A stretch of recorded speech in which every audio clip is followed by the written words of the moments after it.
I guess we're doing drugs now. We are doing drugs now. Welcome to Behind the Sins, presented by CinemaSins.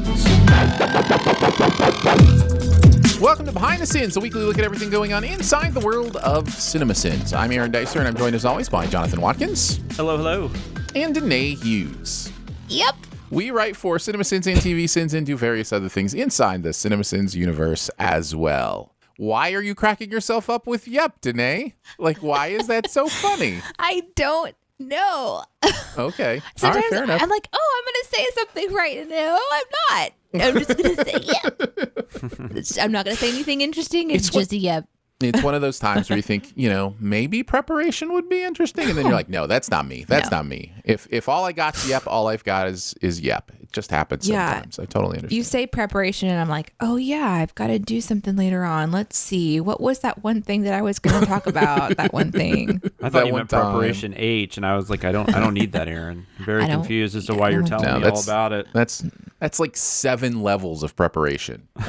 Let's start with one. Let's do preparation A. Just before we get to preparation A. Is that what you were going? Is that the 7th letter in the alphabet? Yes. H is the 7th letter. I believe. I could be wrong. I took a stab. It feels like H is the 7th letter. I know E is the 5th. Is the 8th letter. My bad. The joke was so close. Bad. It was so close. But yes, that is where I was trying to head with that. Well, I'm ready, guys. Let's get into it. Let's talk about the SinSide Scoop.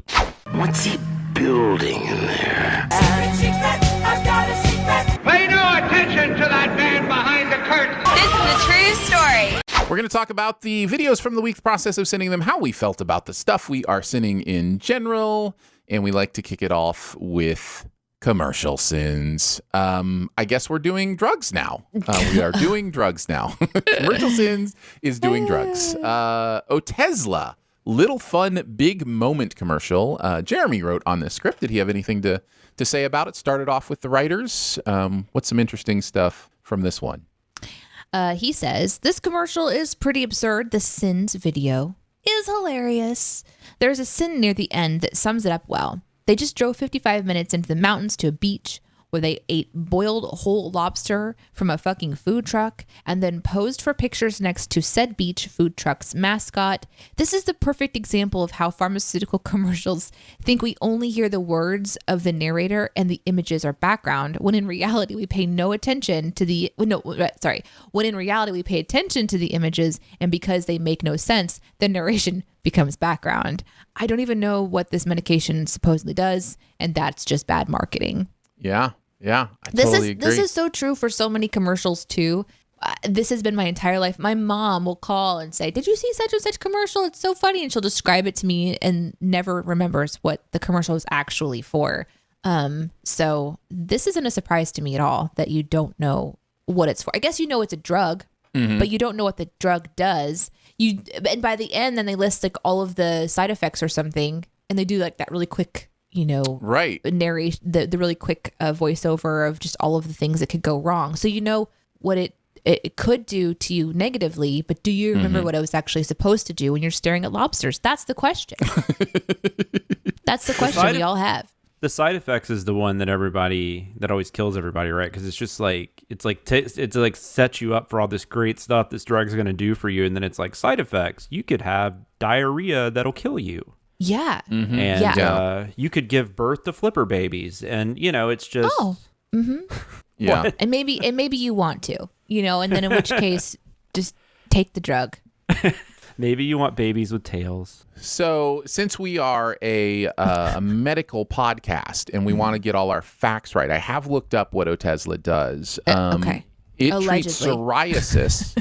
Allegedly. Yes, I should actually clarify the clarification that we are not actually a medical podcast, and you should take nothing we say seriously, period. Talk here to your and elsewhere in the podcast. We're trying to make you laugh. Okay, now that's out of the way. Otezla treats psoriasis and psoriatic arthritis by regulating inflammation within the cells. So it's supposed to reduce cellular inflammation to avoid psoriasis. So there you go. That is what it's supposed to do. And you can kind of understand why it's hard for pharmaceuticals to talk about that stuff, It's just because. But here's my question. And this, I guess, I kind of think I know the answer, but drug commercials have always been strange for me because I guess they want the population to know that they exist so that the population can ask their doctor about it. Right. But in reality, shouldn't it be the doctors who recommend it to the patients instead of the patients saying, hey, I saw this commercial about lobsters and it reminded me about, that maybe this would be a good drug for myself. Do you know what I mean? Yeah. It just seems, well, we know that the pharmaceutical company is just liquid cash. And I mean, I think medications are very, very important. So please don't hear me like poo-pooing the pharmaceutical and medical companies because I know that there's good work being done. But there's also just this part of me that's like, man, you take one pill and it causes other issues that you take more medication for to solve that causes more issues, and then you're in this cycle of having to take medication. And I've seen that in people that I know personally. And, there's, I don't know, it's just like, it's hard to talk about because it's a triggering topic for a lot of people because I know medications are very, very valuable, but it's so, so important that you talk to a doctor about it and not watch commercials about it. I don't know. It's almost That's like my they're, thing. yeah, it's almost like they're saying like, hey, try this fun thing that's going to help you. But it's like, no. Talk to somebody who knows the medications you're already taking and how they're going to interact with your body because, you really need to be careful about having a lot of medications at once. I guess they're hoping you'll go to your doctor and say, hey, I saw this commercial. Is this something that would be good for me? I mean, that's the only thing I can think of because they always do say like consult the physician and all that kind of stuff. But and I guess they do have to advertise themselves. But it's just, I always have. That's the weird part is maybe they don't. But it's just, I don't know that they do. I was actually thinking about this the other day. Like hospital advertisements are weird to me too, because I'm like, look, if you live in that area, you're obviously going to go to that hospital. Like if something's wrong. I think there's specialty hospitals that definitely need to be advertising because I just like triggered Aaron apparently. By No. I'm not. I was just thinking. I just had a thought, and sometimes when I have a thought, I have to inhale oxygen to feed the thought. I apologize. Some bigger cities would have multiple hospitals. Obviously, like Nashville has more than one hospital. Sure. I'm outside of Nashville in a smaller area, so we only have one or two close by. So it's just weird when I see an advertisement for it. I'm just like, well, I'm going to go there. I mean, I don't, like if it's an emergency or whatever, it is, it kind of just is what it is. But obviously people can pick their doctors. They can travel as far as they want. My wife has people come see her from Chattanooga and we're an hour and a half away from there, So I get it. Yeah. So, the thought I had, and the reason I inhaled audibly, and again, apologies for making noises while thinking. The thing I was thinking of, I have a friend who is basically the marketing director for a hospital, and so I've heard the stories and the reasons and those kind of things that they do what they do. And yes, if you are in a tiny community, you probably have a local doctor and an emergency room that you have to drive to. Like you probably don't even have a hospital. Like if you're in like we don't have a hospital in our tiny suburb of where we are. We have medical offsets of hospitals in the bigger city near us, right? Correct. Like we have clinics. Right. So Walmart has a clinic, so there are clinics you can go to in most places. But there is I have heard him lament how people feel like they just have one place they can go when they don't realize how many options they have. Gotcha. And that he will, that educating people on, you don't have to go to that emergency room where you're going to wait 3 hours before they can see you. There are other options. Is just a real uphill battle for them. So I know that the commercials are designed to, say, hey, there are other options. And I think that goes for medicines as well, especially when you're dealing with a capitalistic free market society where, that is, money is part of it. They want to be the drug you take for psoriasis. And so they want people to, think of them when they think of, like when their doctor goes, you've got psoriasis, they want people to go, I think I saw a commercial about some drug that helps with that. So, but how are you going to remember that it's about psoriasis when there's no education about psoriasis in this type of a commercial? Like this type of a commercial seems like it's dangling like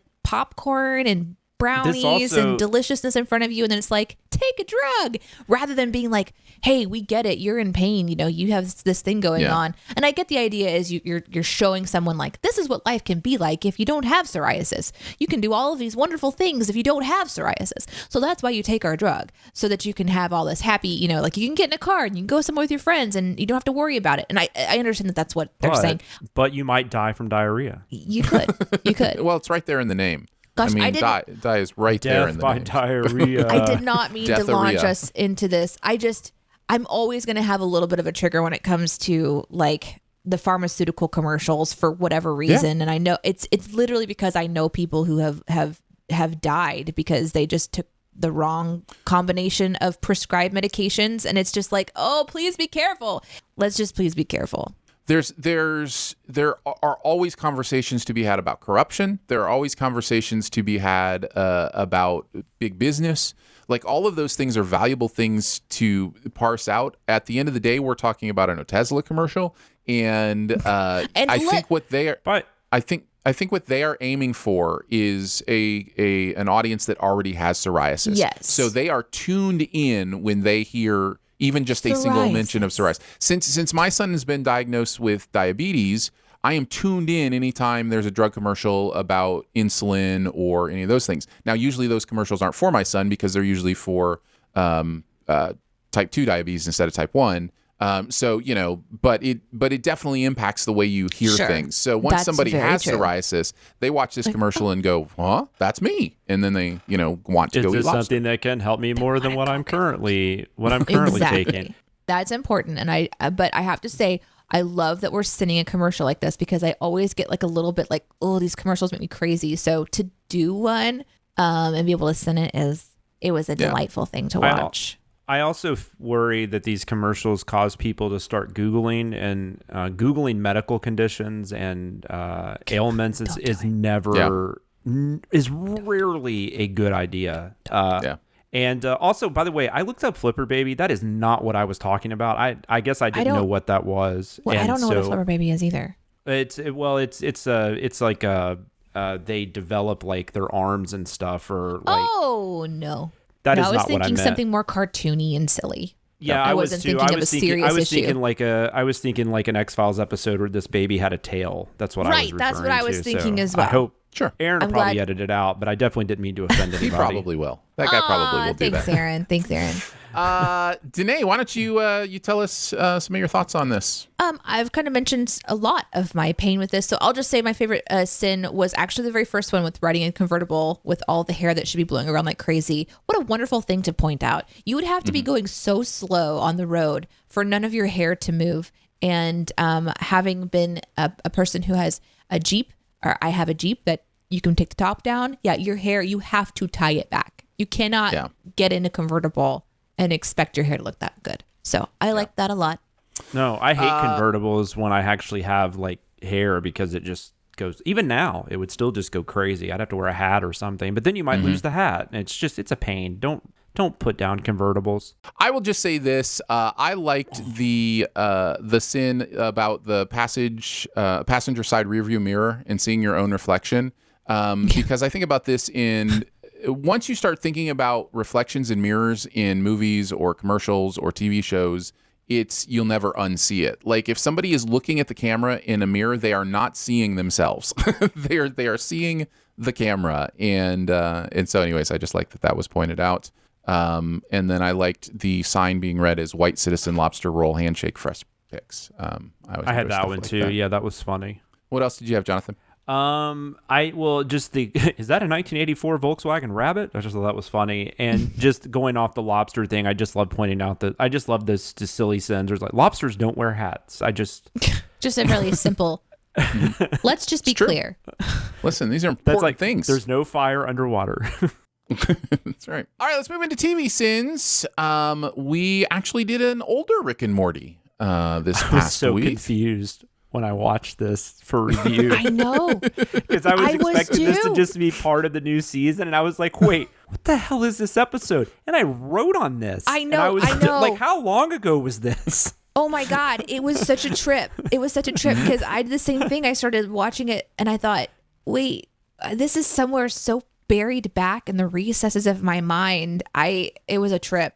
Yeah. I also didn't realize how much the animation had changed. Yeah. Like it looked like all of a sudden I was watching like an episode from like the 80s or something. Yeah, like on a VHS tape or something. Like, wait, why? What is this? It's very interesting. Yeah. So Jonathan, I will let you start us off. Jonathan and I wrote on this. So at what point did you realize what episode it was, and even just some of your thoughts on the episode or some of your favorite sins? Once they got to once I realized they were doing they were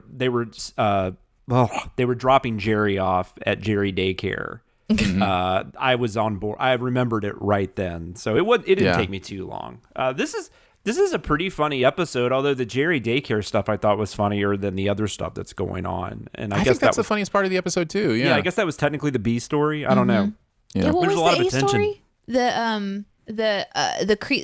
The alien that is gonna like psychedelically take everything over. Is it Morty has to actually kill? Is that right?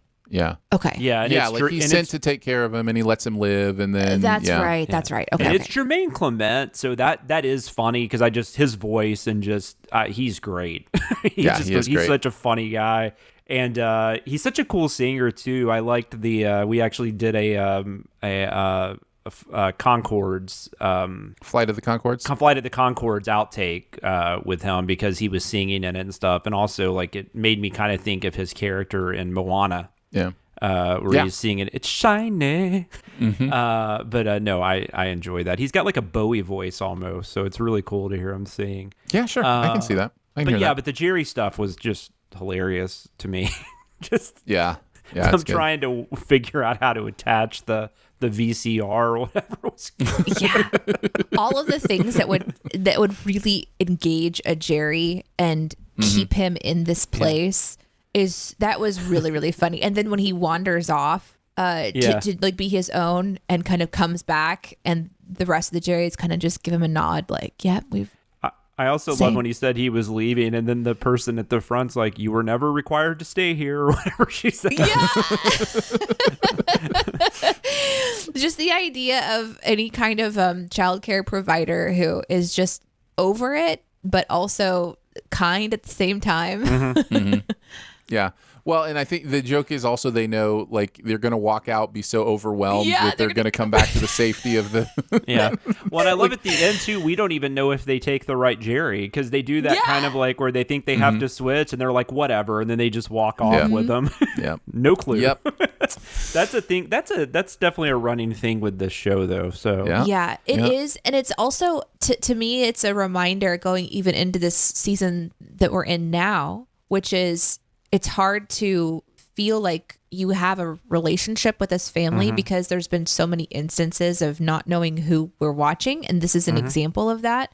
And of course, the decoy episode from this newest season is a perfect example of that as well. Like we don't know who anyone truly is. It's hard to care for them in a way, but at the same time, you're interested in their story and it, which is they're doing a good job of that, I suppose, keeping you engaged while also you're just at least for myself, I should say, I should speak for myself, continue to create these emotional calluses about this family because I'm like, I don't know who you are. Yeah. I wonder if they know. I wonder if they are keeping some sort of Bible and they're going to blow our minds someday and like explain it all. Like I don't think so. Well, I think they may make one, like they may retroactively make one, but I don't think that's been the plan. But I do always wonder if like somewhere down the line, they'll be like, actually, this is who everybody is. This is what universes they come from, and this is what's been happening. I don't think they'll be along. able to do that. That's like the people that try to like blueprint Springfield from The Simpsons, you know, from or the house, or try to do the floor plans of that house. You know, I don't think there's any way they know everything. And they've only, as far as I remember, there's only been one specific instance where we know for a fact that Rick and Morty have changed places. Yeah. I mean, we know first season that the whole family is a different family because they had the whole, different universe that Rick and Morty went to. They Cronenberged that one. Yeah. Yeah. Right. Yeah. I don't know. I don't pay that close attention to that stuff. Some people do. But anyway, what are some of your favorite sins? I loved sending the strip mall planning. The main thing being the pizza places. There Too were many definitely pizza places. Yeah, 2, and then you said if not 3, because there was one called Dumpy Stumps that the narrator basically said they could potentially see being a pizza place. I love just the simple including a period in your hashtag. I love that one. Well, because that's some bullshit, right? You don't do that. And then there was that whole thing about the Midnight Run commentary, and Aaron and I both found out that there was no commentary for Midnight Run, so Aaron wrote that great sin. But then I loved how it ended because Martin Brest was the director, so it ends with "Don't engage in breast play if you can't finish the job, damn it." I thought that was great. Yeah, I had that one too.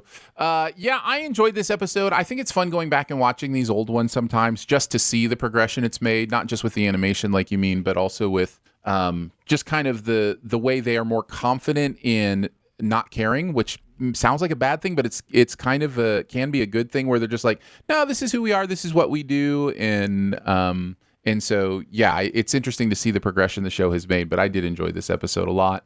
I also enjoyed, as far as sins go, the Ex Machina ink portal guns. Just because they are used in this episode over and over again to get them out of situations, like appearing right in the middle of a character and cutting them in half and all that kind of stuff. So I liked that. And the end of that is I'll take back all the portal sins we've ever done. And by take back, I obviously mean double. And it was confusing to some people I saw in the comments because they're like, the sins didn't double. Well, the idea was we counted the portal sins we've ever done and doubled those and added it to the score. I really enjoyed in the writing process of that one because I was the shadow on this. And my question was, wait, are we really going to go back and count all of them? Is that something that we're doing? And Aaron, he being like, yeah, no.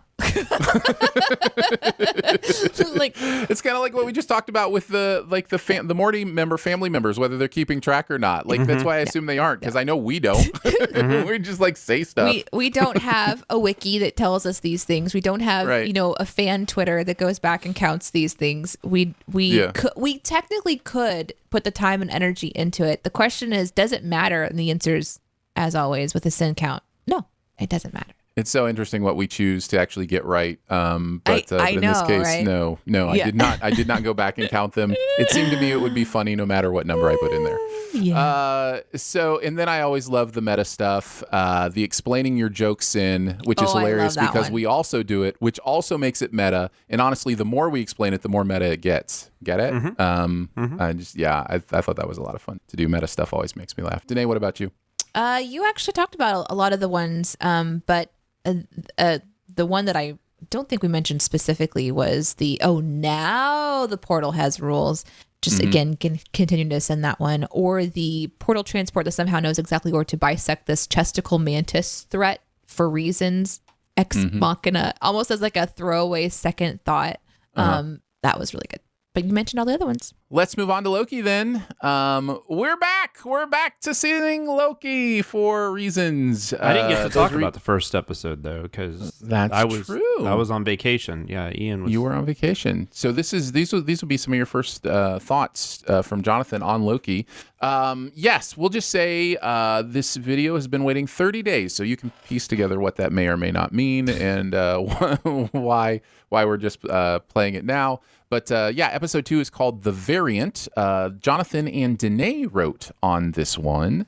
It was interesting for me, more and more, it's happening more and more, but I didn't shadow on this one. Barrett shadowed on this one. Yeah. And there are now becoming more and more that all I'm doing is narrating. And so I'm like going back and watching these and going, I don't remember anything about writing. It's like, because you weren't on this script. I don't remember this at all. This one, and this is I'm just so I understand, because we've watched obviously the whole series at this point.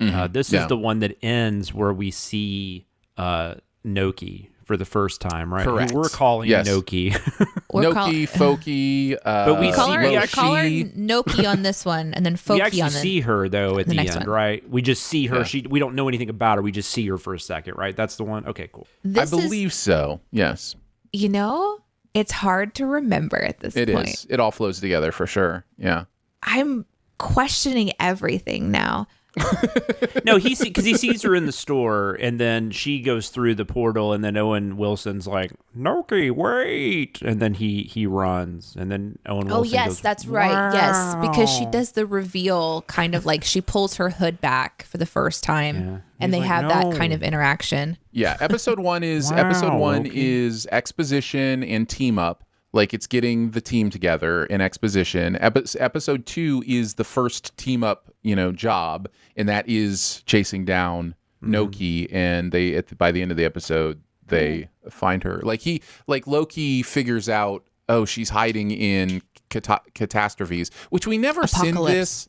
Catastrophic apocalypses where nobody survives. Yeah, we never send this. I kind of wish we had, but it's kind of argumentative. That still doesn't mean nothing would change because if do we? I don't remember. I don't think about this. I don't know. Maybe because specifically, if you impact where someone dies or like what position they're in, possibly it changes the way the rubble is cleared. It changes the way archaeologists find them. We do send it. Maybe we don't send it in this episode, but I just remembered. Was it in this episode where we said the thing about unless somebody escaped or yeah. And this one we send the idea is that this works because this is the one where they're like he's doing the example of at the table as they're kind of talking about right. This and they go to Pompeii and the sin is just basically saying this kind of makes sense in a way, but if you change something or someone ends up surviving, then this doesn't really work. So it's kind of like a general sort of broad gesture, but I do think that we at least touch on it a little bit in this episode. I thought that sin was about the surviving thing, which I think the show is kind of saying that. It was a little bit. But I'm saying even if everybody dies, there are still differences in places they die, how they die, that can actually have ramifications in the way they're found or, whatever. In any little change can, butterfly effect out and change so much. So, the sin is, if the line was, if everything and everyone around you is destined for imminent destruction, then nothing that I say or do will matter. The sin is, unless, of course, your action actually prevented everyone from dying or allowed a few people to escape the area before the destruction, then it would 100% matter. Yeah, so that is more about survival. But you're right, in the example of Pompeii, when they go back to that apocalyptic moment and Loki is giving kind of this ridiculous speech and like nothing matters and he's just like throwing fruit everywhere and things. If he had dropped something, that would forever be in Pompeii and could be found by archaeologists later. So, or even if somebody dies in a different position, it changes again the way the archaeologists find them, the timing of their day. The timing of their day changes, when they take their shower. When they take their shower, changes this person they might have met. Like it's just it's every single change means something. And this was the episode that made me think of that. And we also, now I'm thinking of other things we could have said about that. Like for example, in this one, when you have all of Noki, or Sylvie, we know as Sylvie, but in this episode we call her Noki, has this elaborate thing that she's doing where she's setting off all these time devices and sending them to do to erase various time lines, I suppose, to kind of disrupt the sacred timeline. I thought about that a lot, and now I'm kind of kicking myself for not having spent some time thinking about it more and finding a way to write about it. But my thoughts were, so she obviously goes and stays in this apocalyptic event, and then she goes back and does it all over again. So she knows every single person that's going to be there. She knows where everything is in the store. She knows exactly when to leave this timeline before it becomes an apocalyptic event and takes her out, So she's gone into this space and she's had to practice over and over and over again to make it work. But all the people that are there are leaving her alone. All the people there are just happen to be staying in the back and never run across her and send a text message to someone, because this isn't a future environment where they should be able to call someone. I guess maybe the satellites aren't working, or there's ways to kind of explain away whatever you want. But there's definitely some sinful stuff in there that we could have dug into more. Let's go ahead and get into it. Jonathan, why don't you kick us off? You haven't again expressed your thoughts on Loki. I know you weren't as high as the rest of us on it. No. So talk about this episode, your thoughts on Loki in general, and some of the sins that you like. Well, this show had a kind of a hurdle to jump for me anyways, because I've never been a huge fan of the character. So, and this goes back to the comics, but I don't know. I was surprised. I remember when the first Avengers movie came out, and I was like, wait, they made Loki the main villain? Like, I was a little confused. That's probably the movie I like him the best in, by the way. But I just haven't really cared for him much in the Thor movies. I don't really care that much about Tom Hiddleston. He's fine, but I definitely am not in the Tom Hiddleston can do no wrong camp, so I don't get that. So this show already had some baggage going for me. I don't like Owen Wilson. This show didn't change my opinion on Owen Wilson. This show made me realize that these TV shows, for better or worse, are just going to be setting up things for the movies. I mean, we've had 3 in a row that have done this, so I'm guessing that's just the way it's going to be. That's fine, I guess. I can get used to it, but that was just a little disappointing and kind of weighed on me since I wasn't really enjoying what was going on. And then just overall, I just didn't like the show. I didn't like the TVA stuff. I didn't care about. We'll talk about the finale when we get to it, but I really don't understand why people were so high on that. But if you like people talking for an hour, I guess that's your thing. But seriously, no, but I don't know. I don't like it. I didn't like it at all. I'm kind of perplexed by why people like it as much as they do, but, whatever. Yeah. To each their own. What are some of your favorite sins from this one? The line in the show was, "Some of us need this, and then the sin was needing Renaissance fairs." So good. I've never been to a why am I saying it that way? Renaissance. I've never been to a Renaissance fair, so maybe they're the coolest things ever, but I just thought that was a funny thing. I also enjoyed they're playing the Bonnie Tyler song, and we said we wouldn't dare play the music, but the sin is always as kids, Bonnie Tyler. I just thought that, and Aaron read that really well. I also like the way Aaron did "got it, good, ding it, and move on." And then the line in the show was just, "I miss Randy." And then we send it with what a lot of American Idol fans said when they turned into season 13 somehow makes its way into this episode. And I also love the Labyrinth outtake. What power? The power of voodoo. So, Voodoo. What? Tell me about the babe.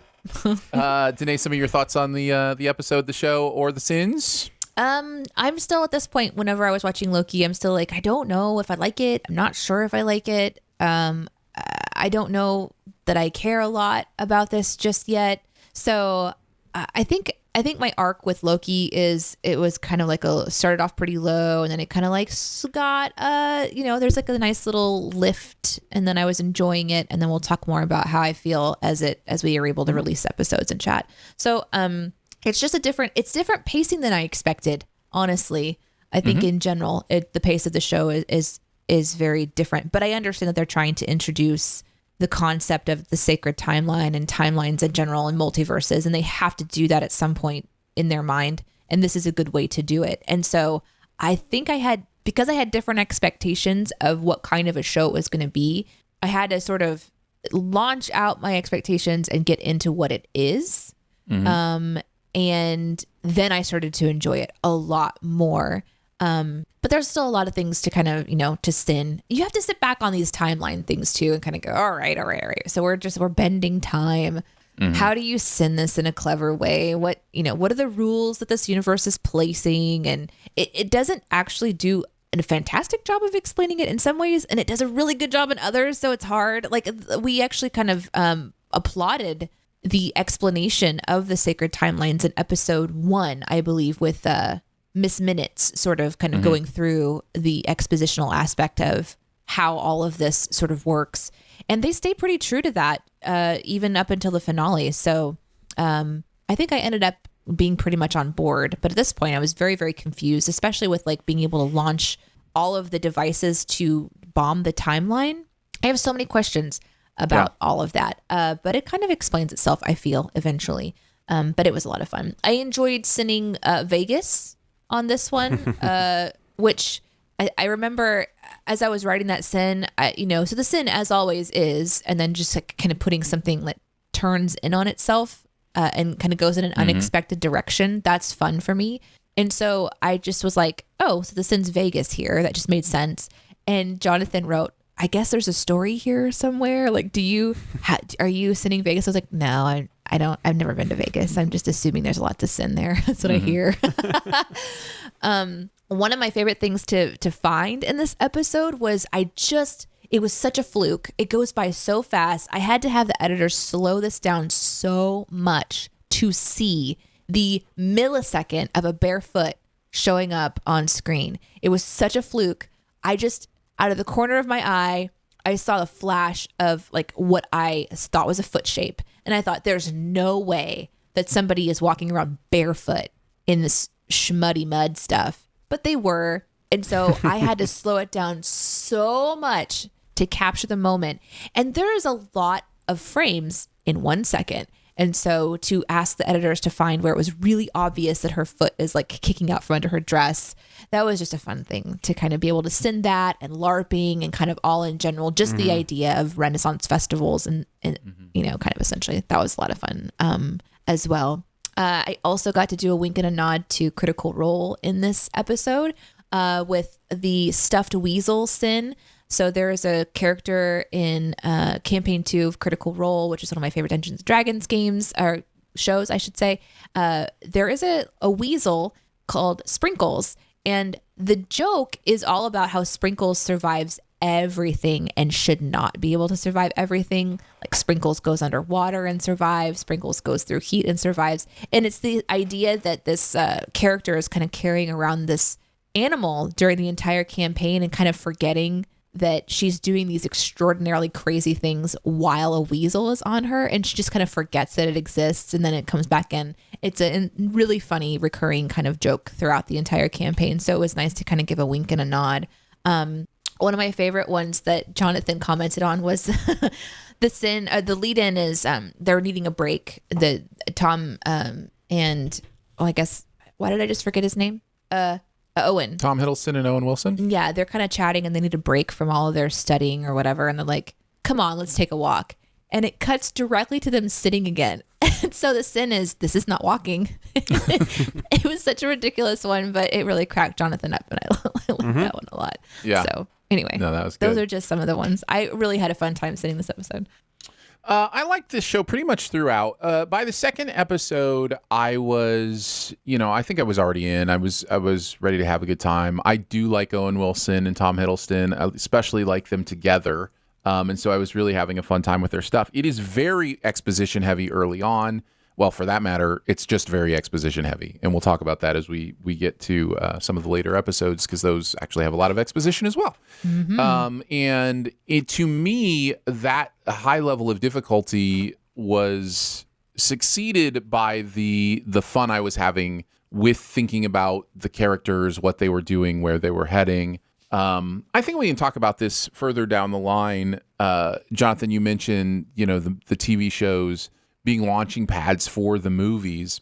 And I think Wanda was the very first one was the one that taught me that. Like, this idea that it's like nothing's really going to happen during these TV shows. It's just kind of going to launch us to the movies.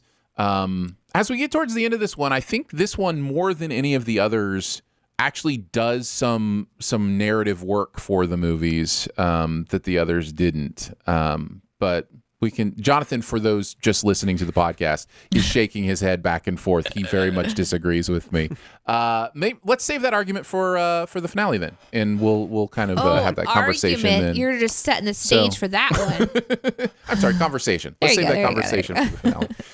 As far as sins go, the oh ho ho, wouldn't you know it, the one file on the variant that wasn't pulled out to be reviewed is the one file Loki has access to, which leads to a break in the case. My, no one saw this coming. What a twist. I just love those kind of fun sarcasm sins. Grape nut shaming made me laugh. That one got worked. I don't remember what I initially wrote, but Danae did something, and then I don't know. I just remember that one got worked, which is kind of funny when it's something so simple at the end. Yeah, but you had sinned some kind of I think it was a cereal, and I was like, oh my gosh, I think there's a cereal that's actually grapes and nuts. And that's what. Yeah. So I was like, oh my god, that's what it was. I remember now. Yeah. Grape nuts is neither grape nor nuts. Discuss. So yeah. And she is a she who they think is a he. That can be he's or she's just by touching a knee.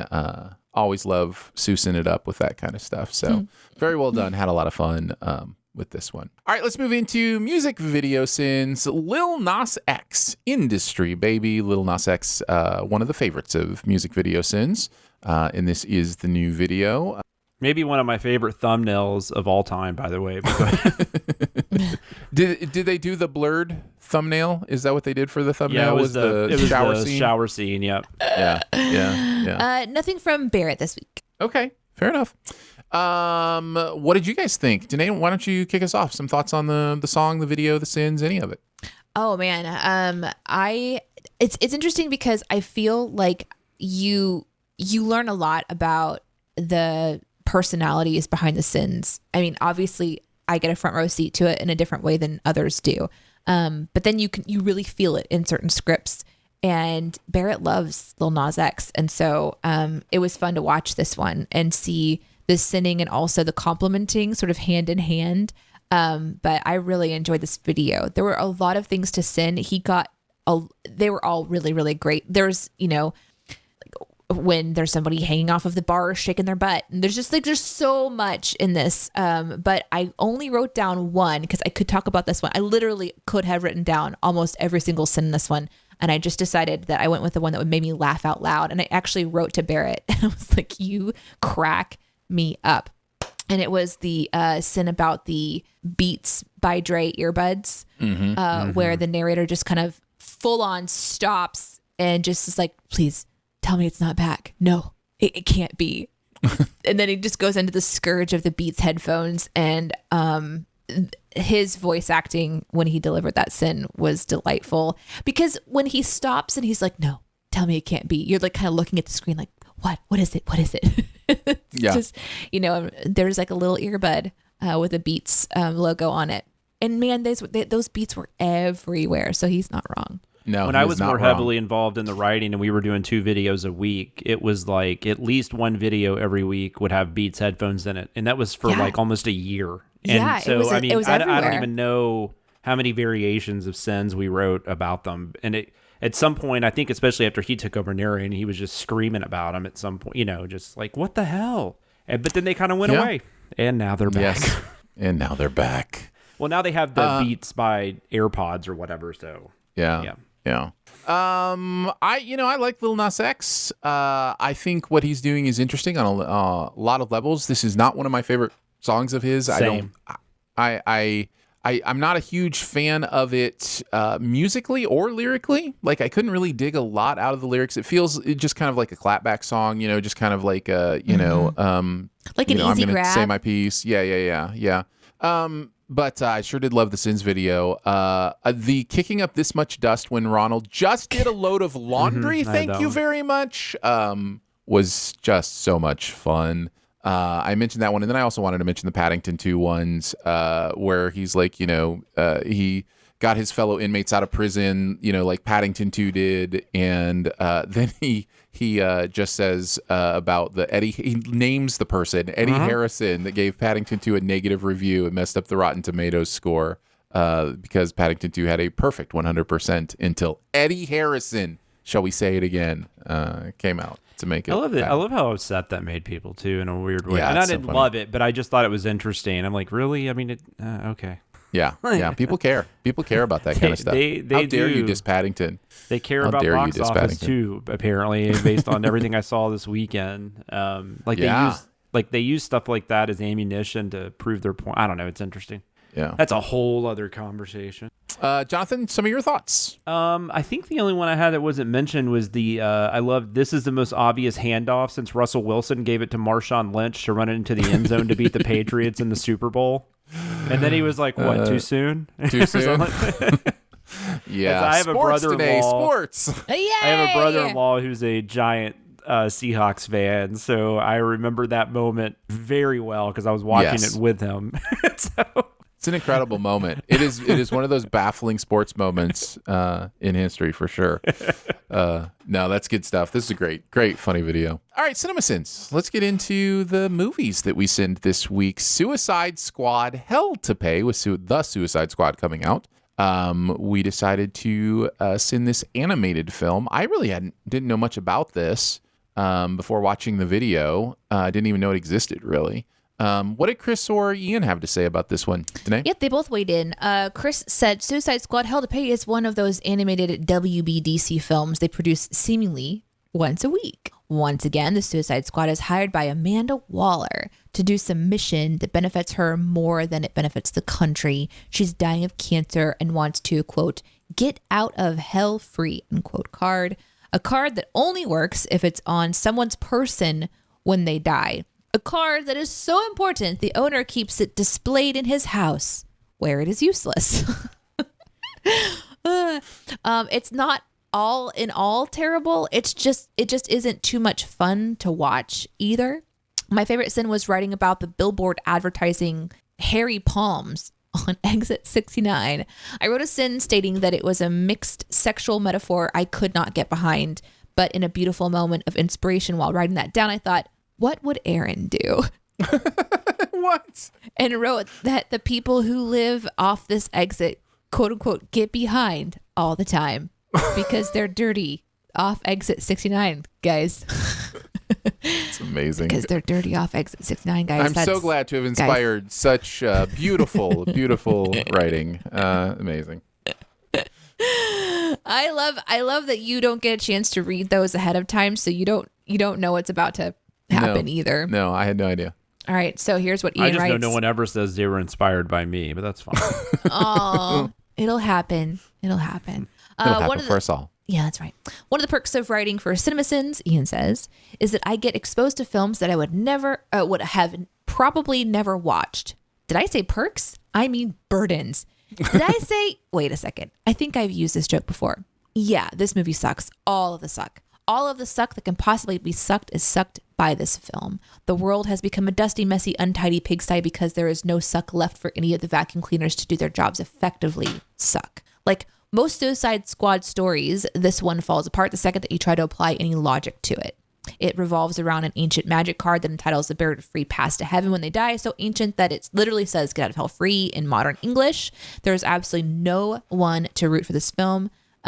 In this film, they are all a bunch of self-serving murder for no reason, responsibility ignoring poorly animated runtime bloating shitbags of disappointment. However, I loved this script. I just let the hate flow through me. It was glorious. Danae was actually fortunate enough to witness one of my favorite sins firsthand. This is true.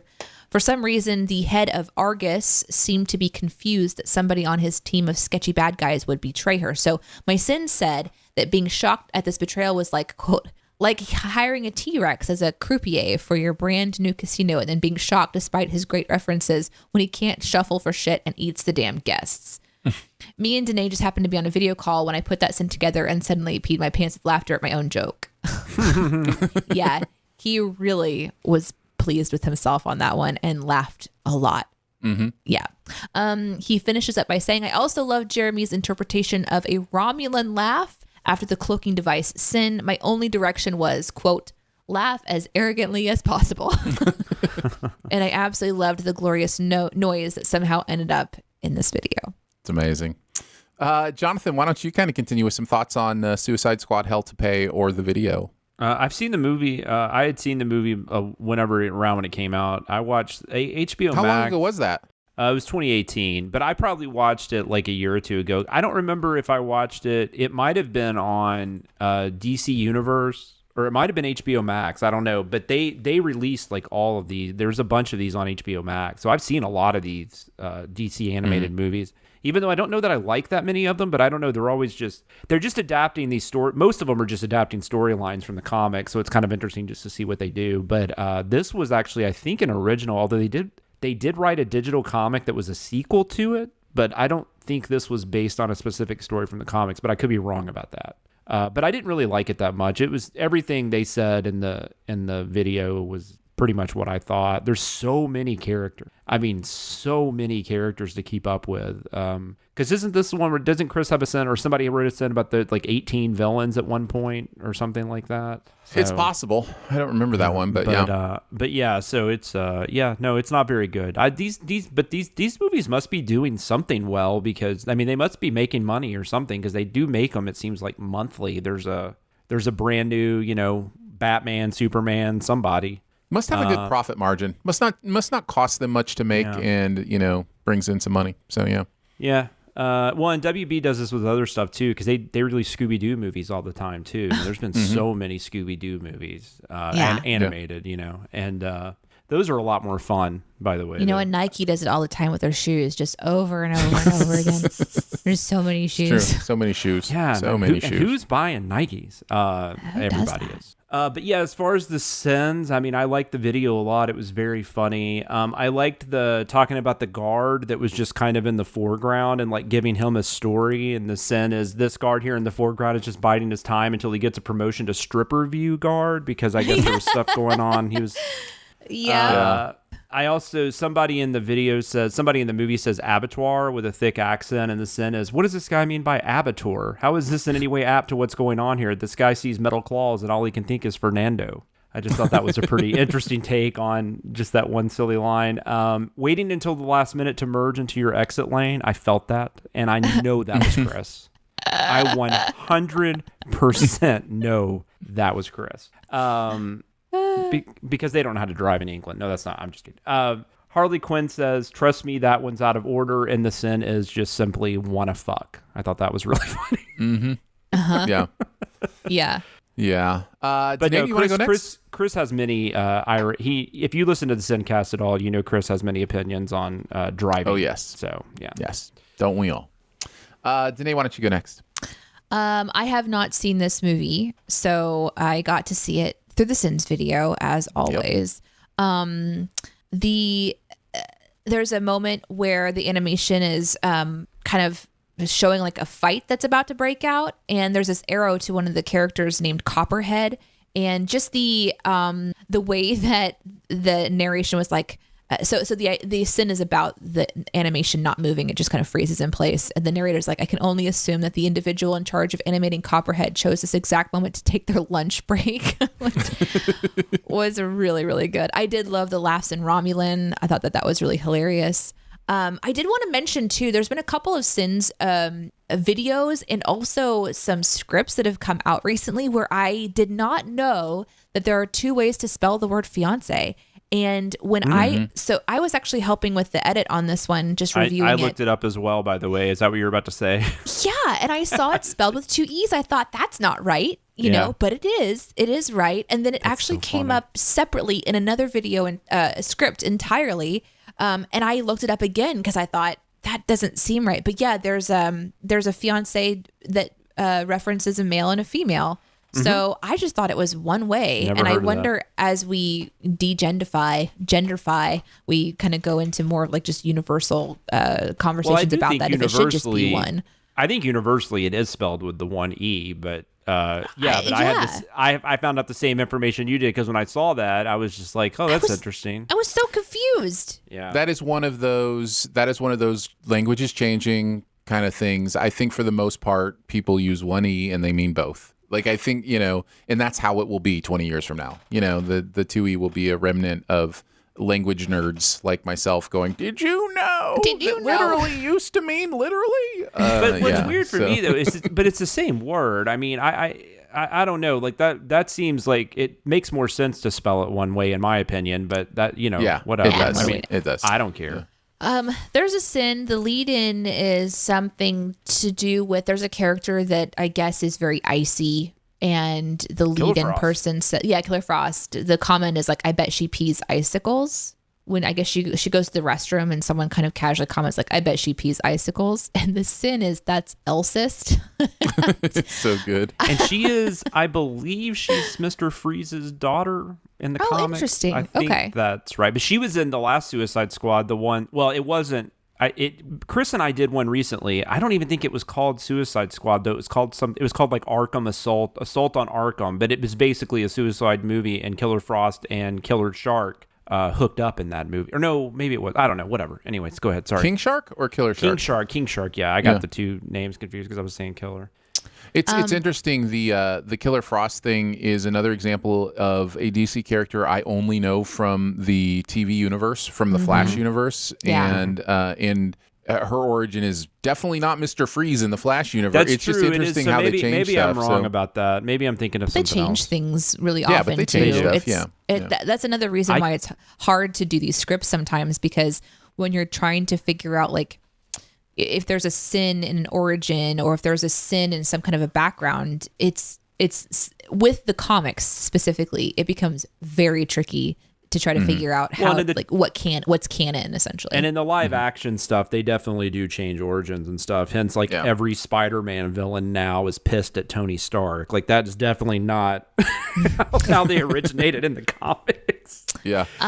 There's a sin that essentially like kind of points out when you get this card that they were talking about that you should keep it on your person, and the idea is to tuck it into Killer Frost's cleavage at one point.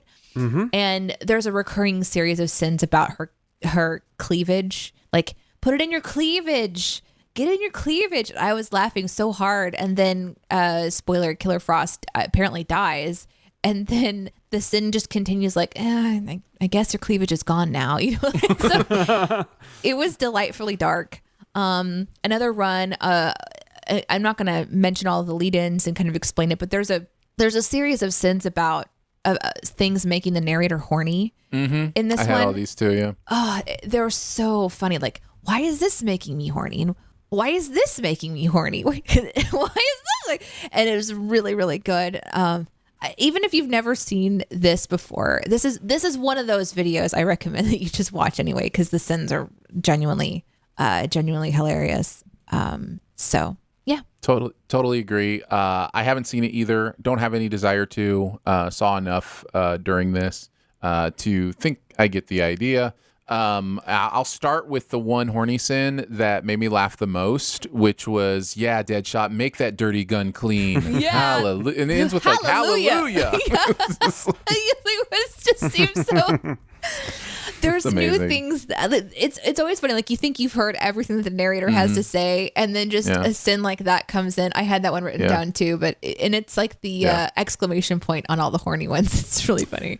I don't know. I just don't think we're making it clear enough. And then Prognosis Terminal appears on screen, and he goes, perfect. You know, the idea that how force-fed some of these moments are in here was great. Of course, I have to love when they added a sin for Shyamalan's Last Airbender for good measure. I will always support sinning The Last Airbender any chance we get. That's right. And then the only a matter of days before this girl starts freezing people, Ken Burns often said when it was talking about the idea that they were following this one. So Ken Burns is a documentarian in that way. So yeah. Anyways, I love that too. All right, let's move on to Tron, 1982. This was a Dicer Watkins script. Jonathan and I writing on Tron. So I guess I'll start this one. I thought I had seen Tron, and then I was watching this and I was like, maybe I've only seen pieces of this. It's either been so long since I've seen it before we started sinning it, or maybe I just never got around to like actually sitting down and watching it, and maybe it was just on in my childhood at friends' houses or different things where I saw parts of it. But it felt like a new movie experience to me. Because it had been either so long or maybe I haven't ever seen all of it. I'm surprised because you're real big about watching, like, because I was just thinking because before you saw Tron Legacy, I'm surprised you didn't go back and watch it. You know? Yeah, no, you're absolutely right. I would usually do something like that. And for whatever reason, I don't think I did. This movie is really weird. It's really strange. It doesn't make sense in a lot of ways, but I really appreciate the swing. I think there's a real interesting, we're going to go sci-fi here. And then granted, it was after Star Wars. It was after sci-fi had really kind of come into the public conscious. I mean, it was 6 years after Star Wars or whatever, or 5 years after Star Wars. So, and it was Disney, and right. Disney didn't. I don't know. Disney struggled with sci-fi. Some people might say they still do, but definitely they're early on because they did the Black Hole a few years before this, which is kind of a mess, but also a swing. And then you have Tron. Sorry to interrupt. No. It's good. I appreciated the swing it was taking, even though it doesn't completely succeed for me. I think Tron Legacy is the better film. It's much more interesting and exciting to me. But it does some decent world building here, even if it doesn't make sense. I really enjoyed writing on this. It's fun writing on older movies. It really is. There's just some things that have kind of fallen out of movies. One of the things we send in this is just the constant walking from one place to another in this movie. There are so many walking scenes in this movie of people not talking, walk and talk, like they're not Sorkining. It is literally just them walking from one place to another, and you just So I think the sin was about like foot-based Foley artists, staying in job just thanks to this movie, because there's so many steps that happen during this thing. So like older movies have that kind of stuff, right? Like where you're able to sin. Can I tell a story really quick though? Yeah, go for it. Yeah, absolutely. This is so random, but I recently watched. It's just funny because around this same, because this was '82 and Halloween 2 came out in '81, and I watched on this Blu-ray set I have. They have the TV version of Halloween 2. And because they had to cut out gore, they added in some cut footage that didn't make it to the theatrical film. And all it is footage of like Michael Myers like walking up steps and stuff, because it's like they had all this footage of him getting from one place to the other, but when they released the film, they cut a lot of that out because who cares, right? Who cares that he got to that floor because he walked up the steps? But in the TV movie, there's so much walking. It is insane. So maybe that was a thing back then. They just... I don't know. Whatever it was, we man. have to show how this person got to this room. We have to know. Right. But then we sin if we don't see it. I know. So. Exactly. Of course, we sin everything. Well, I mean, I just think movies were much less concerned with being like tightening up. Like pacing was just not like the pacing was different, over time. Which is weird because they're longer now on average. Right. And and yet somehow they're pack more into it or something. Yeah. I don't know. Anyways. It could be argued that something has been lost with that, that we've lost the ability to sink into things because we cut out all the I could have used in-betweens. less walking in this movie, though, for sure. Yes, I definitely could have as well.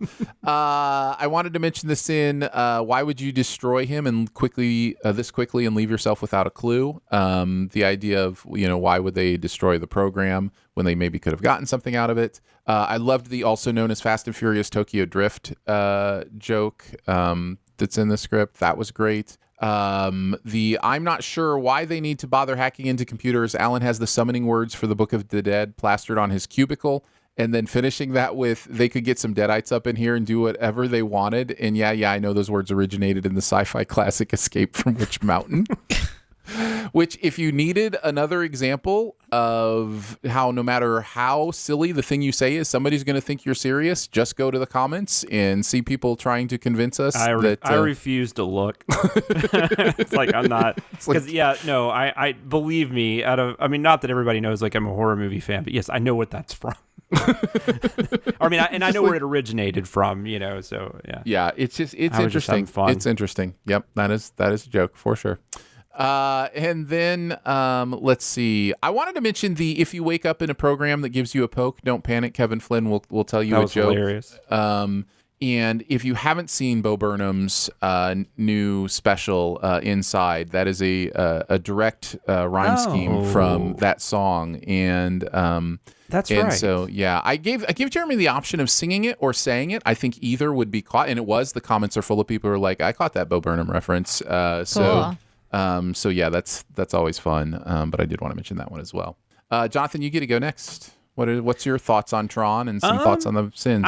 I saw it. I saw it when I was younger, probably on the Disney Channel, which I made fun of the fact that the Disney Channel aired it and the Disney Channel kept going after airing it. But no, I don't remember what I thought of it as a kid. I will tell you the thing I think about with Tron though is my grandparents had it in television, and if people don't know what that is, that was like a competitor of Atari in the early to mid 80s. And they had it in television, and there was a game on in television called Tron Deadly Discs, and you can look up people playing it on YouTube. It's a really very much an early 80s or like video game. I mean, there's not a whole lot to it, but I just loved that game, and I would play it all the time. And it was a lot of fun. But so that's the thing that I always think of when I think of Tron. I kind of dig this movie for the same reasons Aaron is saying. I think there's a lot going on here. I actually like the visuals just because we never saw anything like it afterwards, and it's just kind of its own thing. I'm not a huge Tron Legacy fan, but I just don't think there's much to this world. Like, I just don't think there's enough to like build this universe around it, in my opinion. So I thought Tron Legacy was a little, I don't know. It just never really, I never really completely understood what I was supposed to be latching on to. So I kind of preferred this because I feel like this is a lot simpler and, and so on and so forth. But obviously Tron Legacy looks better. It's a more refined, assured kind of thing. I remember writing this. I had a lot of fun writing this, but I was also a little concerned because I'm not a computer expert. I don't know how to write programs, and I don't know, but there were just things about it that didn't seem right to me. So I did as much research as I could. So that's where those sins came from, where they're talking about each program has its own user. And I was like, that doesn't make sense. Like, I mean, because then, I don't know. It just didn't make sense that each individual user, each program would have its own individual user. Like, none of that really made sense to me, because you would have multiple, you would think, users on a program, or you would have multiple programs. Yep. So I did my best with that. I'm sure there are some people that know more than I do out there that could poke holes in it, but I still thought it wasn't really something the movie thought about. So I definitely think we had every right to send it. But no, I'm with you. It was fun to write on. It was a fun one. So as far as the sends, I did enjoy, Aaron wrote the thing about they were sending the programs by the programming by slowly typing out English sentence commands. Yeah. I thought was really doing. I thought that was great too. Or that guy's like, David Warner, who's kind of like the bad guy in this movie. He comes in and he dismisses this guard named Peter, who's just standing there. And then the sin is, what was Peter doing? Guarding the window? The cubicle rooms was really funny, just sending the size of the cubicle rooms. And then I really liked the where she tells the main female character, I can't remember the character's name now, but she leaves Jeff Bridges at the console and she says, "Don't spill anything," and he doesn't have anything to spill. And so the sin is, don't spill. What's he going to spill? Is he making a Starbucks run? What a stupid, condescending thing to say. It is. Because I didn't catch that, but he doesn't have anything. Like, what is he going to spill? What are you talking about? Don't spill anything. What kind of idiot do you think I am that can spill something I don't have? So I just thought that was funny. Yeah, just calling her a dumbass, basically. We're good at that. Danae, what are some of your thoughts? I'm sure you've seen this movie several times, so please tell us. This is one I watch all the time. I have not seen Tron, but I know the visually. Yeah.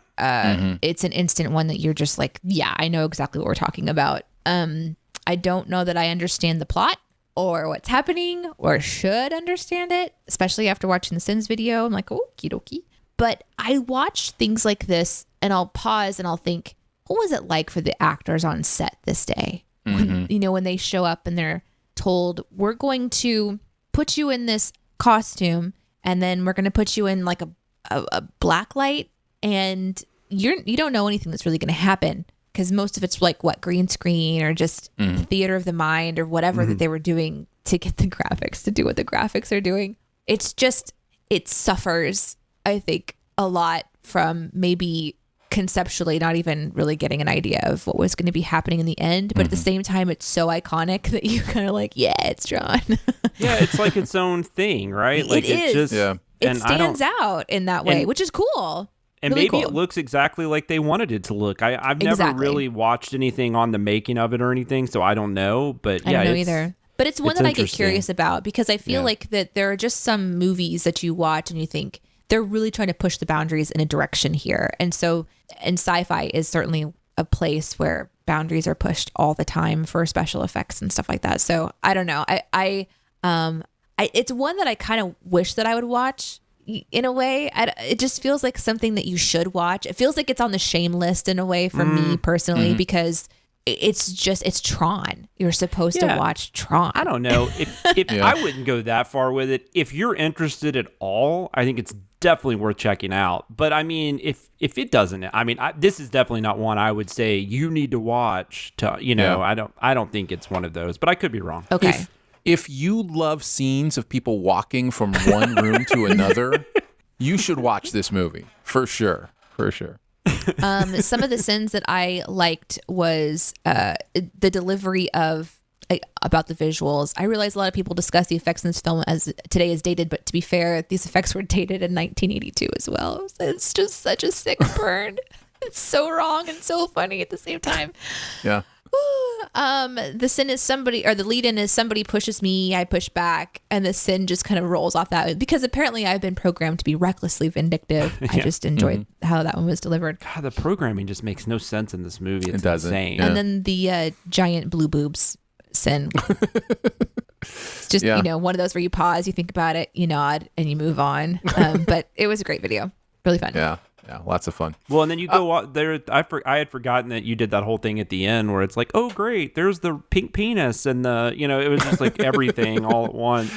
Yeah, actually, that was one of my favorite things I wrote on this one was the celebration montage at the end. Yeah. After everything is fixed, it just shows a bunch of weird different things. And so I had the narrator like explain everything, like the pink hills of spherical cubes are rejoicing, and like it's like, what is all this stuff? Drugs. It's all just straight up drugs. Yeah, and that also reminds me of the sin that was like this thing, excitement. It's just like pointing out all these ridiculous computer shapes or whatever. And it's that was definitely a fun one. And this movie was not a hit either, so it is kind of fascinating. Obviously, it has fans because the fact that we still talk about it today, the fact that they spent so much money on a sequel, all those years later, obviously, it's definitely got its fans. So yeah, there you go. All right, let's move into keeping tabs. The internet is a communications tool used the world over where people can come together to bitch about movies and share pornography with one another. Ha ha! Oh, jeez. This is the most public yet of my many humiliations.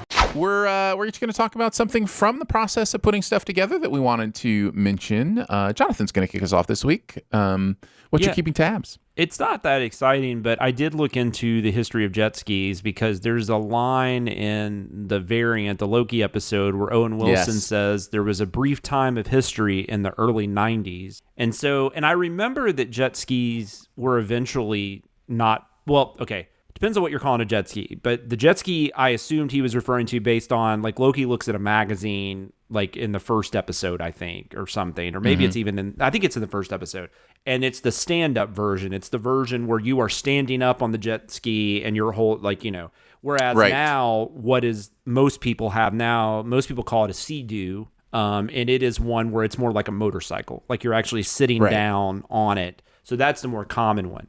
But the jet ski, which I actually didn't know this, the jet ski is actually a brand that Kawasaki invented. So it's like Band-Aid or Q. I think Sea-Doo is a brand too, but it's like Band-Aid or Q-Tip. We just call everything a jet ski. But it is actually specifically something Kawasaki made. And most of them, at least early on, were the stand-up. I thought they had stopped making those even in the 90s because I knew there was EPA regulations and states just started banning them. But that actually wasn't until the 2000s. I didn't know that. So they actually did make them up through 2011, and they started making them in the early 70s. So I was like, well, that's a lot more than a brief period of time. I did see a comment that was trying to call me out on that and say, well, that was 30 years or whatever, or 40 years. But if you consider that in like the span of time that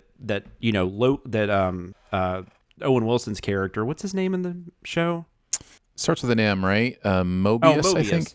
Yeah. So, the span of time Mobius is experiencing, that wouldn't be that big, which is true. But he does specifically say early 90s. So he is wrong.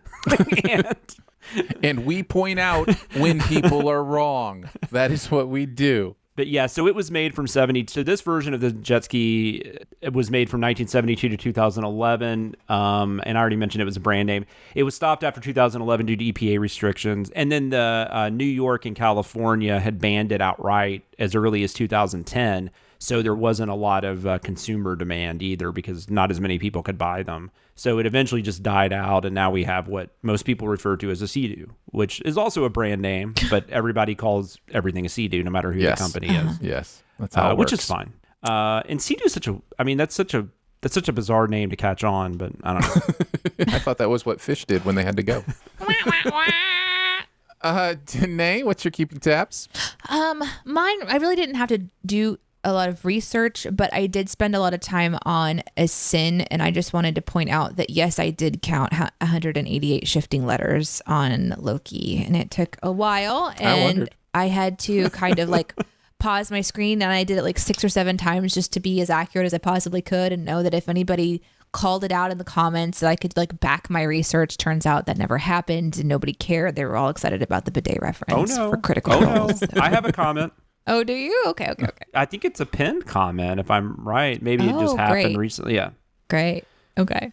Nice. Let's see. I was going to talk about the hypervigilance sin in the Rick and Morty for this, and just to say, like, there is a thing that some people have that's called hypervigilance, and I did some research on it where you're just super aware of your surroundings. And I realize not everybody has this, but I'm guessing Rick does. And so the fact that he would be surprised by Jerry being in the back seat is nonsense to me. Like, he wouldn't. I mean, we find out later that the car itself has security members, security things in place that won't let people in there without Rick. So it's silly to think that Jerry could have snuck into the spaceship car and that they would have already been halfway there before he knew. Anyhow, What I will talk about instead is something I more recently found out when researching the Lil Nas X stuff. The Lil Nas X Industry Baby, one of the things when I was searching like meaning and lyrics and that kind of stuff that popped up, is that he has actually released an uncensored version of this video. And because there was a lot of demand, the shower scene is all censored and that kind of thing. So he released an uncensored version of Industry Baby that during the shower scene starts buffering like in the video. And so it like freezes and then gets back after that section just to troll his fans. I just thought that was so hilarious. That he has on YouTube. It says Lil Nas X Industry Baby Uncensored, and then during that one section, it's like just your fake buffers. Fake buffers. Oh my god, that's awesome! I thought that was hilarious. I thought people like would that. enjoy Is hilarious.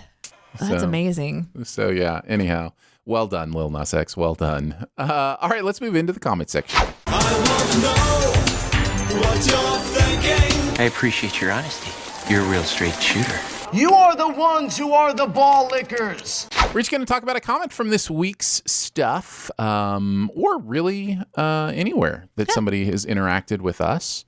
I have an email. I think I'll start. I have an email that I wanted to mention. It came Which to email was this sent to? There you go. I was just about to get there. This came to Pix or It Didn't Happen at CinemaSins.com. Let's go. What is it?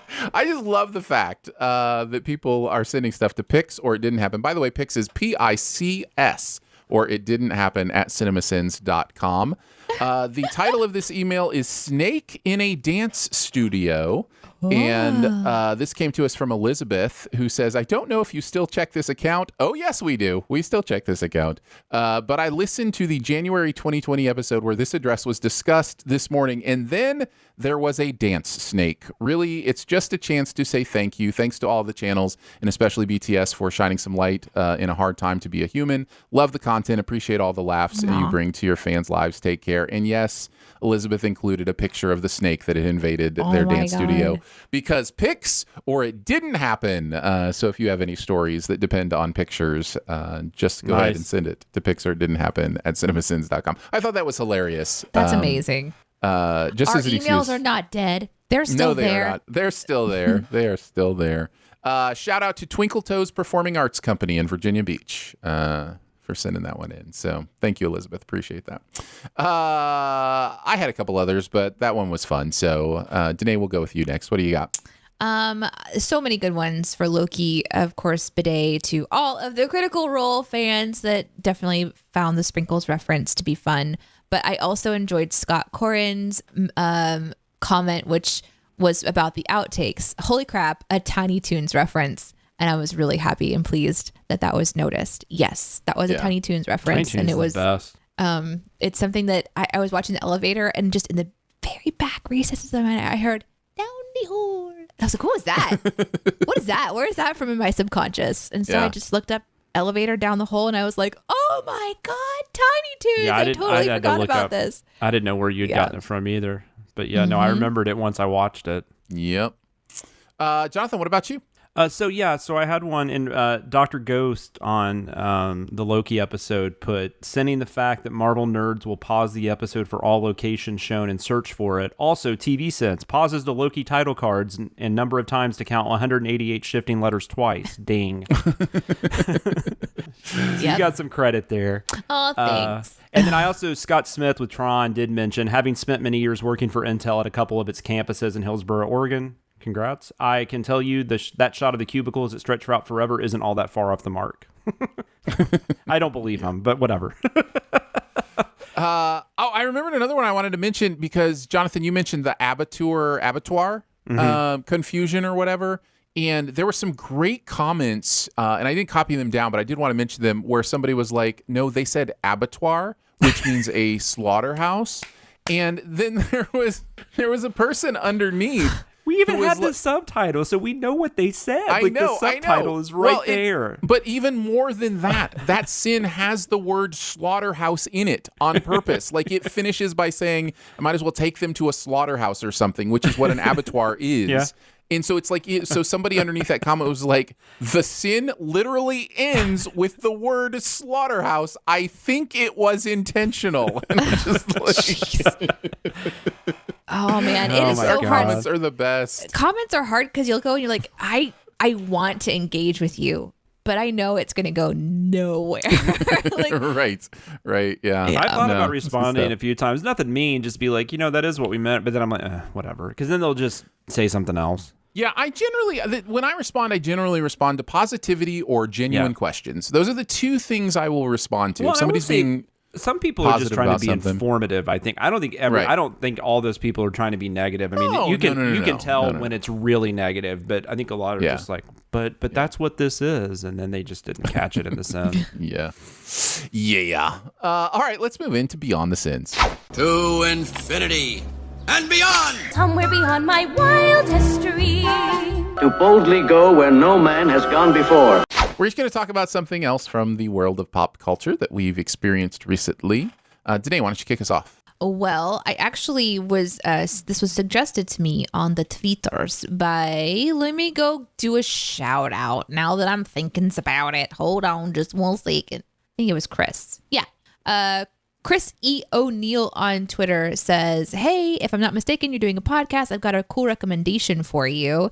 It's YouTube, TomThum TEDx. So TomThum TEDx. He's a beatboxer from Australia. Ooh. And it's pretty dang cool. He's in a couple of TED Talks. They're pretty amazing. And so I, of course, decided to look up TomThum. And it is amazing. He is incredible. And there's a lot of content to look at. So he has a YouTube channel, TomThum, and he is very, very talented, but not just as a beatboxer, as an entertainer and as a communicator. He has a really good understanding of music theory, and he has a lot of content that you can obviously, go and enjoy. But the TED Talks were good because it's kind of geared towards introducing beatboxing to an audience. I did watch it. It is fascinating. There is also one that is a beatboxer's vocal cords, where they put a video in his mouth and you can watch what happens in his mouth as he makes these sounds. If you don't like orifices, I don't recommend that one. If you Who doesn't like orifices?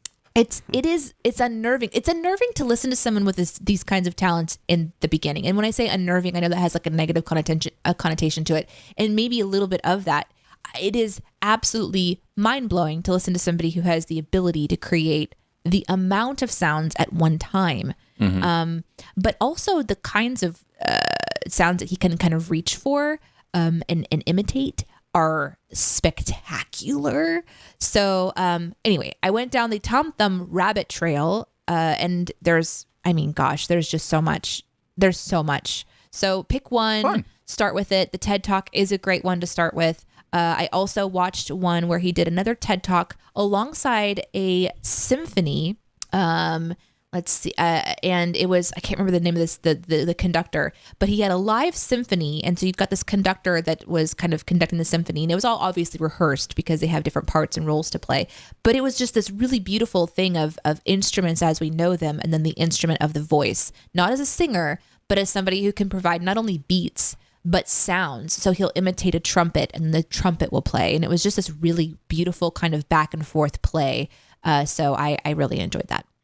Very nice. TomThum on YouTube. My Beyond the Sins also starts with Tom, kind of. T-O-M. Tom Green? It's Tom Green.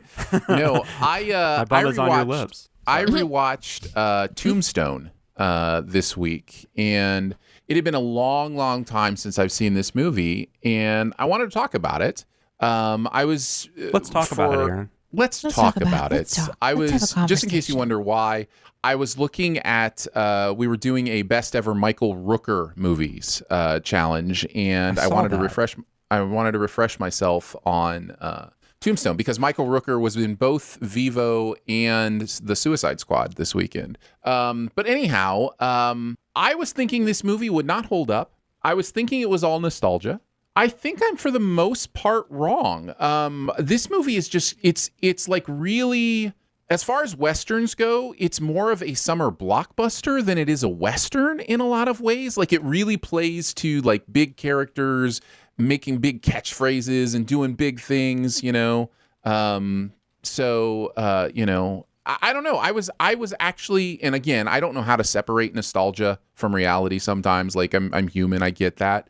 But it really played well to me. One thing I was not ready for was how many big names showed up that I had forgotten were in this movie. Like it's just like once you think the last person has showed up, Charlton Heston shows up, or you know whoever it might be. That's just like, oh yeah, that person's in Tombstone. Jason Priestley. Jason Priestley is in this movie. Who oddly enough was a bigger name at the time than a lot of these, like Billy Bob Thornton's in this movie. Jason Priestley was a bigger name than Billy Bob Thornton. Yeah, Billy Bob Thornton, Sam Elliott, just like, you know, all these names, and they just one after another just, you know, continue to show up. So I had a lot of fun. And if nothing else, if you've never seen Tombstone, and you want to go watch it, that's fine. That is what, you know, I'm talking about. But if nothing else beyond that, if there's a movie you loved from, you know, a decade, 2 decades ago, whatever it might be, depending on your age, and you're just like, oh, I'm kind of like, I don't know that I need to revisit it. Let's just let it live in nostalgia. I'd encourage you to revisit it. Have fun with it. And if it hasn't held up in some ways, that's okay too. You can still, you know, admit the fun you've had with it, and it can still be fun for you. So, but I thought Tombstone held up fairly well. It's a fun movie. It's it's also a movie that I shared a love with my late stepfather. So it kind of has some sentimental attachment to me. I think it's great though. Like I've never really quite gotten there. And a lot of it is if you read about the background of how that movie was made, like it's amazing. It's even a movie when it came out because the original director was fired. Kurt Russell kind of started directing it, and then I don't know if that didn't work out or what, but then they brought in George P. Cosmatos, who did like Rambo, First Blood Part 2 and stuff like that. I don't know. It's crazy. It's just and plus you have this insane cast. They had to work together, and it's amazing that it ever got made. And Val Kilmer is an all-timer in this movie, his performance. It's great. And if you want to see some, look at this. I'm going to do a little double Beyond the Sins here because it's related. But if you want to see some behind the scenes stuff from Tombstone, as well as all the other Val Kilmer movies, check out Val on, HBO? No, Prime. I think it's on Prime. I think it's on Prime. I think you're right. As is Tombstone, by the way. Tombstone is also streaming on Prime. But Val on Amazon Prime is an incredible look at all the footage he shot during his career and at how he tells his own story in his narrative for his life. I found it moving and interesting and really loved a lot of the behind-the-scenes stuff that I'd never seen. Some of the stuff from Heart of Darkness. Was that the one he was in with Brando? Was it Heart of Darkness? No, it was Island of Dr. Moreau. Island of Dr. Moreau is what I mean. Some of the stuff from Island of Dr. Moreau, some of the behind-the-scenes on that is really fascinating, and it doesn't really pull punches as to how he felt about that situation and what was going on. So I'd highly recommend Val as well. I haven't seen Val yet. I'm going to watch it, but I did find it interesting because he's always been noted as kind of being a trouble, like especially once he became more of a celebrity, he was kind of a pain to work with. But I've heard people say after watching this, you know, it's like you never really know what's really going on Right, and exactly. he very well still could have been in some scenarios, Sure. like the Dr. Moreau. But it feels like something he was marketed as something he wasn't. And I don't know. I'm really excited to watch it though, because I've always been a fan of his. It's beautiful to see it from his perspective, while at the same time realizing it is his perspective, and other perspectives are valid on working with him. Like, we all have our own view of things. That's one of the things I loved about it made me wish we all had the ability to tell our own narratives from our perspective, and just say, look, I understand I may be understood differently by some people, but this is how I see myself.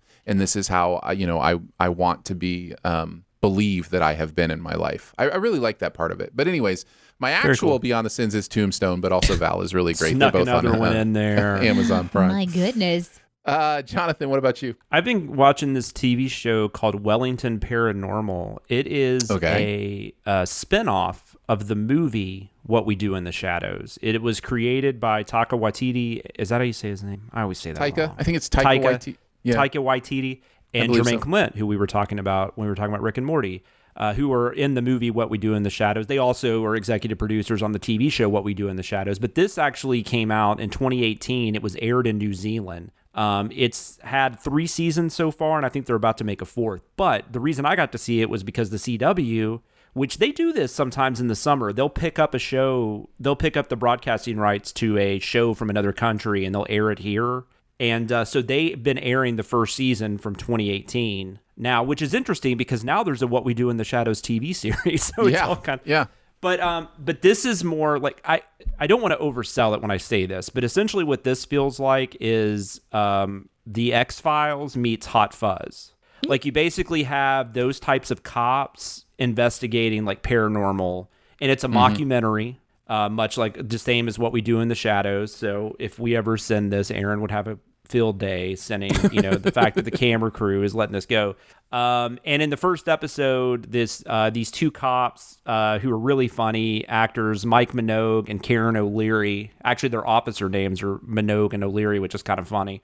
But they are these 2 officers in the small town or whatever, or the city, and they come across this woman who appears to be possessed by a demon. And then they find out when they report this to their sergeant, they find out he is trying to start this like paranormal investigation team because he's noticed all this other crazy stuff going on. And so it's like Monster of the Week kind of stuff like you would see on X-Files, but it's done very tongue-in-cheek and very funny, and it's I think it's pretty good. I've seen I think they've aired like 6 or 7 episodes. I don't know how much of the show CW is supposed to air, and I couldn't really figure out what they were going to continue to air. So I don't know how much of it they're going to do, but I know they've done 6 or 7 episodes so far. It's definitely funny. I don't think it's as good as What We Do in the Shadows, the movie or the TV series. And like I said, I kind of feel like I was overselling it with the Edgar Wright X-Files thing because it's not as good as either one of those things either. But it's very charming. All the actors in it are people I've never seen before, and I'm really enjoying watching them on the show. And I think, maybe being a horror movie fan or sci-fi fan and stuff, maybe that kind of factors in too, I'm sure. But if you like What We Do in the Shadows, I think you'll enjoy this. Just don't expect it to be as good. But if you have access to the CW, right now it's airing on Sunday nights, or it has been. And I think the first season, I believe I looked up, is on HBO Max. The second and third season, I'm not sure if there's easy access to those or not, but it's worth checking out if you liked the other things I mentioned. Wellington Paranormal. That is Wellington Paranormal on HBO Max, possibly other places as well. Tombstone is on Prime, and TomThum on YouTube. That's going to wrap it up for Behind the Scenes this week. Don't forget to make sure that you're subscribed, and go ahead and leave a comment or rating as well. If you've got anything you want to send us, you can mail it to us, P.O. Box 881, Republic, Missouri 65738. You can hang out with us on Twitter. I'm at Aaron Dicer. She is at Danae Says. DENEESAYS, also on Twitch. And he is at Sam Loomis 13. So for Jonathan Watkins, Danae Hughes, a Killer Frost Peacicle, and myself, we will see you next week. Happy Baseball Fans Day! Thanks for listening. Send any feedback to bts@cinemasins.com. And be sure to subscribe, rate, and comment. Find more ways to connect by visiting cinemasins.com/BTS.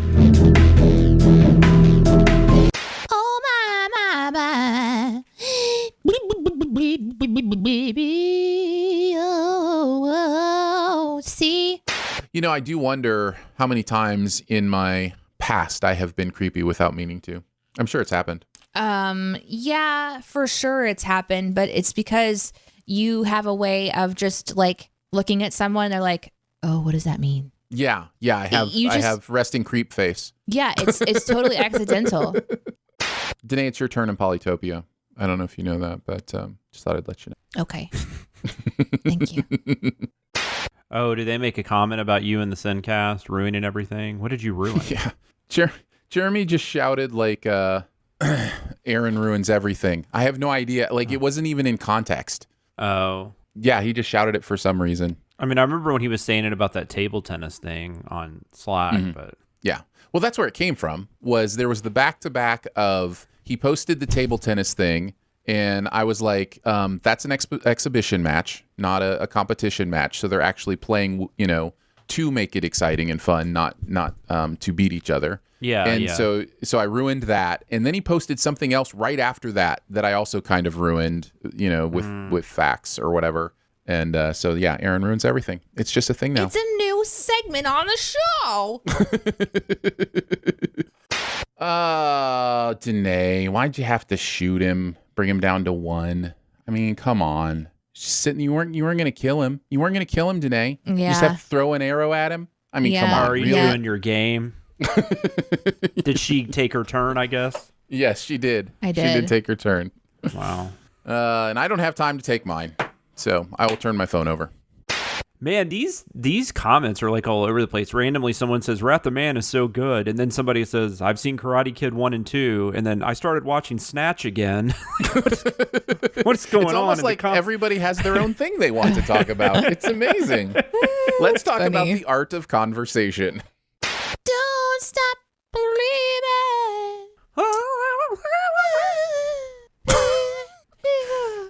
Did either of you try out when they were looking for a new lead singer for Journey? Like, Dude, I mean, it really should have. No, I'm been glad one that of you. guy got the gig, though. He's amazing. Right? He sounds Good just like God. Steve Perry. I mean, just like Steve Perry. It's so neat. And like, there's just, what's the, Aaron? Is he Philippine? Is he from the Philippines? Yeah. Mm-hmm. Yeah. Aaron, what's the name of the guy who sounds just like, Mark Martell. Yeah, Mark Martell. So, but that's and I don't know if it's just like, but he sounds really similar. And then he's able to emulate, well, he put them, Freddie Mercury. Thank you. I could not think of the name Freddie Mercury, and he's one of my favorites. God, it's been a crazy morning. Who sounds like Freddie Mercury? Mark Martell? Who's that? Yeah, it's incredible. You should. I'll send you a link. But Adam Lambert is Queen's lead singer, right? Correct. Yeah. So this is what I was going to say. He kind of put them in an awkward situation because they did the Queen experience, and what they were thinking is, we'll create our own tribute band and make money off of our own tribute band, and we're going to do some promotion and that kind of stuff.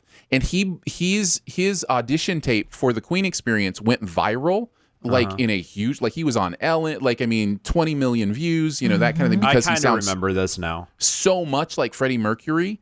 And so he kind of put him in an awkward place because people were like, well, he should be the lead singer of Queen. And I think Queen, I love Mark Martell. We've actually met Mark Martell. Yes, we have. Hung out with him. Like he was in a band called Down Here that we were very familiar with and hung out with. You've got a cool picture I took with Mark Martell? Yeah, hanging out with him before a concert, that kind of thing. But I think Queen may have made the right decision because they weren't trying to find somebody who sounds just like Freddie Mercury. No. They were trying to find a front person for their band, and I think Adam Lambert does fit that for them. He becomes something new. He makes them younger, And he's good. He's a good entertainer. And he's good. I mean, he's a good artist. Yeah. If they wanted to blow people's minds and be like, oh, Freddie Mercury has been, risen again, like they would have put Mark Martell in there, and that has its own positives. But by the way, Mark also did the vocals on the Queen movie. His voice is the one you hear during the singing. I should say they mixed his voice with Freddie Mercury's voice and a little itty bit of Rami Malek's voice. Isn't that? So that he could say he was in there. Yeah. But yeah, it was mostly Mark Martell you hear in the Bohemian Rhapsody movie as well. Interesting. American Idol, like I think it's funny. American Idol is so far ahead of any other competition show, like as far as what they've produced. Like, it's not even close, right? Because, like, has no. The Voice really produced anybody? Nope. Yes. I mean, yes. There are artists from The Voice who have gone on to have that's careers, true. but nothing and like they typically Carrie aren't Underwood. the ones that win. Yeah, but nothing like Kelly Clarkson, Carrie Underwood, Adam Lambert, Jennifer Hudson. Like, it's crazy the talent that has come from that show. But yeah. And I think, my personal opinion, I think a lot of that has to do with the fact that American Idol is actually looking for talented performers, whereas The Voice is kind of about the coaches. And that's fine. That's entertaining to people. There's more of a focus on that. All right, we should rock with it. Let's do it. Here we go. Rock with it. Rock it on. I don't know what that is. JCD. Oh, that was interesting. Said that at the same time. What does JCD stand for? Just kidding, C- Dad. Really? Do you spell kidding with a C? Just chitting, Dad. Yeah, just chitting. Just chilling, dude. Hey, JCD, good luck on your presentation. Yay. You're going to do great. Have fun. Yeah. Yep. Be yourself. You have the initials of Jesus Christ, so you should be good at everything. Is that how that works? Jesus That's Christ amazing. Duperstar. Yeah. Jesus Christ Duperstar. Yes, that is what JCD stands for. Jesus Christ Duperstar. Good job, Danae. Good job. Thank you. No outtakes today. No time for outtakes today. We are sorry that we don't have the outtakes that you love, but there's no outtakes today.